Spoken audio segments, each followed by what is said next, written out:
I'm Dan Fox, and I'm here with John Boskamp, and we're going to talk about two movies that we've seen recently, Cabin in the Woods and 21 Jump Street. Which one do you want to start with? Start with 21 Jump Street, since I saw that one first and then I saw Cabin, so... Okay. Alright, well 21 Jump Street, it's a movie about two cops who pretty much suck at everything they try, and they have to go undercover into high school and unearth a drug ring. And it's a pretty funny movie. It's really formulaic. It follows a bunch of the bullet points that a good comedy slash buddy cop movie should follow. There's the misunderstanding in the middle, and then they get back together at the end, you know, in a totally hetero way. But spoiler alert, good guys win. What were your overall impressions of 21 Jump Street?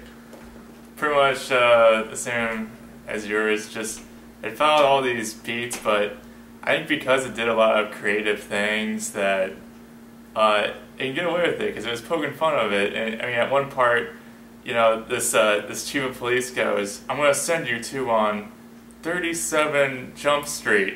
No, wait, that can't be right. And it just cuts to the next scene anyways, kind of poking fun of how they always like title drop in these movies, and the movie says, fuck it, we'll just cut to the scene anyways. Yeah, it does a really good job of taking all the stupid stereotypes that go along with a remake or a reboot, which are so common these days, and it pretty much just says screw it and does whatever it wants, and it pokes fun at all the reboots and remakes that are coming out of the old days of television and yeah, movies. It's kind of cool because it's like a double whammy. It's making fun of high school movies and it's making fun of buddy cop movies. Mm-hmm. So it's knocking them both out in one. What'd you think of Tatum Tanning and Jonah Hill?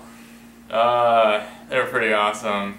I was really impressed with Channing Tatum because I don't know his name either. So he's in all these girl movies all the time, and I think this time he's like, I'm gonna be Mr. Badass. So, and Jonah Hill was Jonah Hill except skinnier. Yeah, he's lost weight. I'm glad it wasn't like Will Sasso where he lost the weight and then he wasn't funny anymore. Jonah Hill is still funny. Yeah, he retained the funny but dropped the pounds, which is an accomplishment in and of itself. But yeah, it was 21 Jump Street was a pretty funny movie. I definitely giggled like a little schoolgirl throughout the whole thing, so I definitely recommend it. Yeah, it was just a blast. It was just like constantly jokes, and none of them were really pissing me off. I thought they were all funny.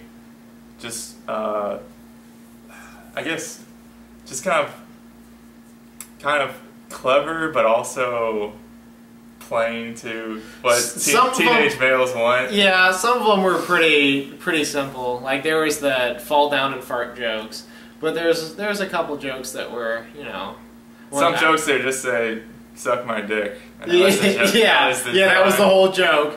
But some jokes were, I guess, a little funnier. I mean, no jokes really took a lot of brain power to understand, but some were cleverer than others, and they were all funny. I laughed. So yeah.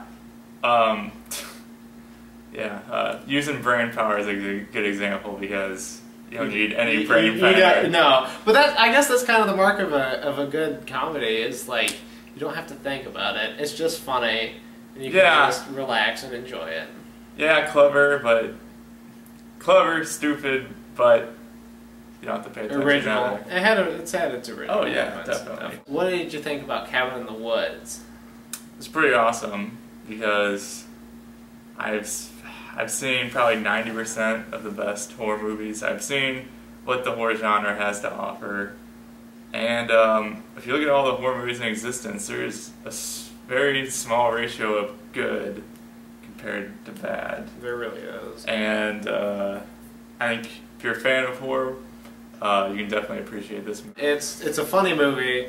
It also has some good scary, tense moments. It's not like a really scary movie, but it's kind of tense throughout certain parts.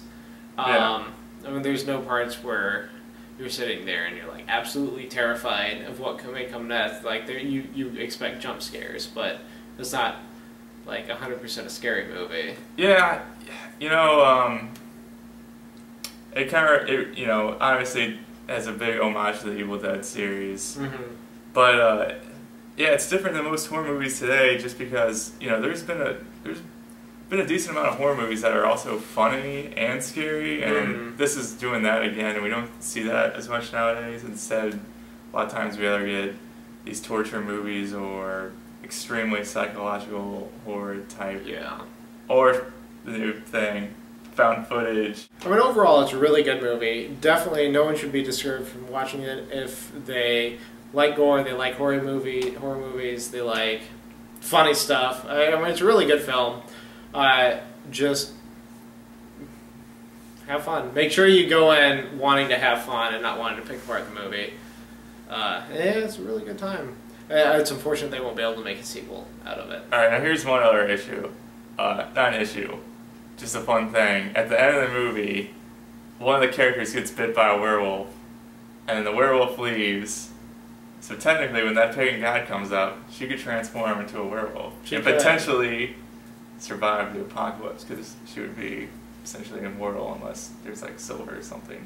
Exactly. But then again, this is like a super god that could just like throw it in space. Vaporize her, probably. But yeah, I mean, it could be a sequel, but it probably sucks. So Cabin in the Woods, definitely worth watching. Definitely worth the ridiculous amount of money that they charge for movies nowadays. Oh god, yeah. So, but yeah, that's Cabin in the Woods and 21 Jump Street. Go see 'em.